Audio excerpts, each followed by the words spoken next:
In this video, we're going to have a look at the end-to-end tracing part of Application Insights. So if we start by thinking about the challenge we have, so we have lots of components on our architecture, and the question is how can we trace activity across components to help us with troubleshooting scenarios?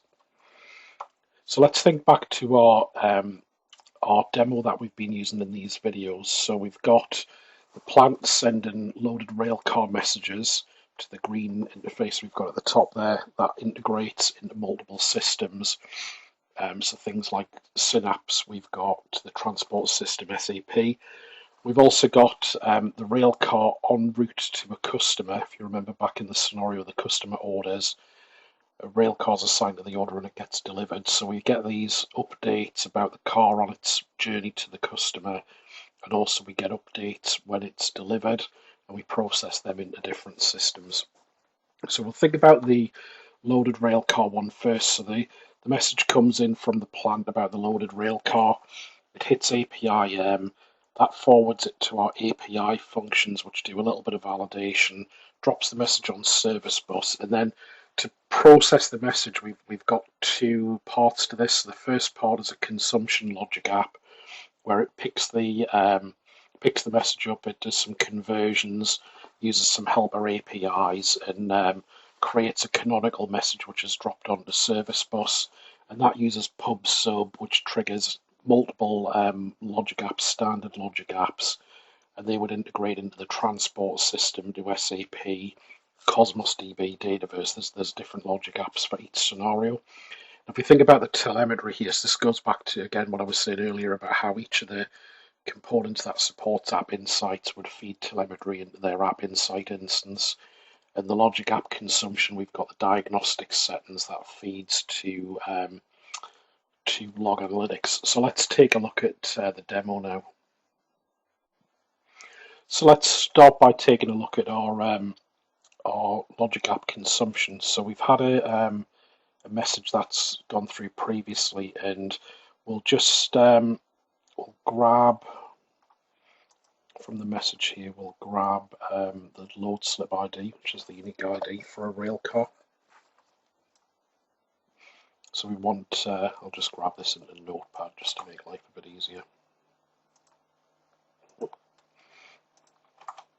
So we're really looking for this value here. Okay, so we can see this rail car would have got received, got processed. There's a bunch of HTTP calls doing various conversions and stuff like that. So I've got a helper API that helps me do that. Now, on the logic app itself, the consumption logic app, you can see on the diagnostic settings here, this is where we've configured it to send to this log analytics workspace. Now, one of the gaps that you'll find is that, so because we've got all the app insights going to the same log analytics, this consumption logic app will end up in there as well. So you could do advanced custo queries that we'll look at in a future video, showing how you can kind of bring this data together. But one of the gaps is the app insights distributed tracing won't pull in the consumption logic app because it'll not see that as part of the app insight logs. But what we'll be to find is if we go over to the API App Insights instance, so we're going to start looking at the transaction search. And because I've got in my functions, I've got that message getting captured, I should be able to stick the load slip ID in here, and I'll be able to see a bunch of information come up in the search results down at the bottom. So this is all the different calls which have included that load slip ID in them. So either through because I've captured the body or because I've captured as part of a query parameter. So what I'm really looking for is this bottom one down here. This is the API where the plant would have first called under the to submit that the rail car had been loaded. So if we open that up, what we'll find is that App Insights will wind through. You can see this is the API call at the top.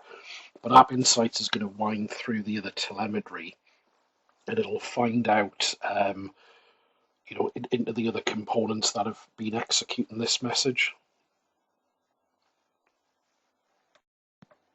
So you can see we've got the shapes and the workflow here. So you can see the various trigger from service bus. We've got a couple of helpers here and a few HTTP calls. And what we'll see is in the telemetry as we go down, you'll be to see each of these requests here is really mapping to one of those actions in the workflow. So you can see here that one's the message activated, and then if we go further down, you'll see. So let's see if I can find one here. Maybe this one here, I think. Now, what you'll find is as you go through these actions, some of these storage account and storage queue calls and table calls, they relate to the function runtime. So that's one of the things that makes the telemetry a little bit difficult to work with, because there's so much extra dependency checking going on in here. So you can see, you can see these are going to be taking up a lot of the telemetry actions.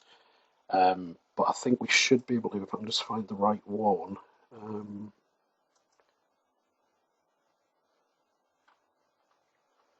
There, that's the one I was looking for here. So what you'll see here is that this one here is calling out over HTTP to API management, and we can see there's an HTTP action over here calling our BAM API.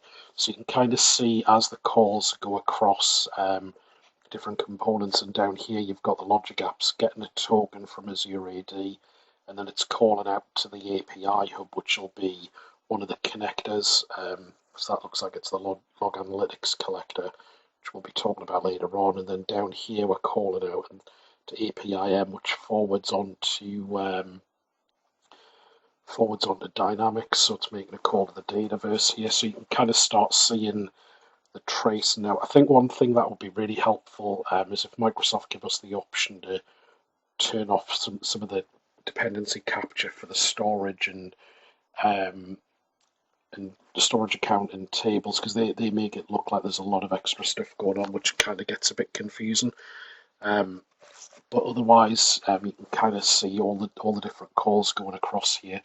Now, in addition to the transaction search, so this is going to be a good place where if you're capturing some of the telemetry, you've captured some useful data, just being able to go back and search by an ID and find the one that you want and be able to walk the stack across components is really handy. But you can also do a bit of filtering here as well. So you might be looking for certain requests. If I was looking for my APIs, you can see it just makes it easier to find out the entry point for the different services here. So you can see we've got the loaded, shipped, then we've got a couple of helper calls, and then we've got a shipping status coming in from the rail car, and then it getting delivered here. So we've got all those end-to-end calls, and you just need to open them up, and you can do that sort of walk across the stack again while it winds it back up. Now, one of the pretty handy things, actually just noticing while that one opens up there, if you notice, that one's actually drilling into two logic apps, because that event went through to the delivered to SAP and delivered to CRM. So you could open both of those up and go into them logic apps as well. Now, one of the other quite handy features, because it's capturing that end-to-end telemetry, is we've got that telemetry across all the different components. The application map feature in App Insights starts giving us this view of our backend. So we've got availability tests we'll talk about another time. But you can see here I've got calls out to Dynamics, I've got calls to the function backends, and you can kind of look at a little bit about how these are, what's going on with these various things. So this is really the APIM application map, and this is where I think the idea of having the multiple App Insights instance that I talked about in the start of this series of videos, I think if I had it all in one place, this application map would cover my logic apps and my functions and my APIM, and this would all just get really confusing. But I think here, having this APIM instance for App Insights lets me focus on just having a view that helps me do the performance analysis of APIM. One final thing I'd just like to look at here is around, if we go into the logic app here, if you look at this service bus shape, So we can open up the role properties and we'll see the service bus message, and you'll see these user properties here. So the diagnostic ID, which came as a service bus property, actually got created in the function app when it put the message onto service bus, and that then allows other components to pick up and kind of see what's going on and flow that distributed tracing. So this is the bit we want. So there's a special format for that diagnostic ID, but this second part is the bit we want. And if we go into the end-to-end tracing in the Logic app Insights, so if we put that ID in, we'll be to click these trace messages, and we can see, if we go into the timeline, we'll see all the different stuff the Logic app's been doing, all the different actions and stuff. But what we can also do is, if we go into the function API, we can put that ID in the App Insights here, and you can see, so we've got the trace messages and the request from the original item coming in. So you can open that up, you can see how it links to the function app and how it kind of flows back through there. We can also even put this in if you saw one of the earlier videos, we had our function app that bridges between Service Bus to our Synapse platform via an event hub.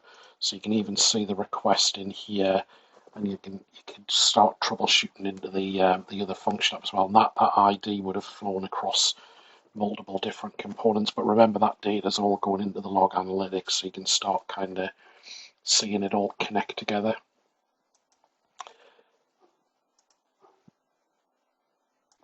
Thanks for listening to this video. In the next video, we'll look at the simplified logging approach that we can use.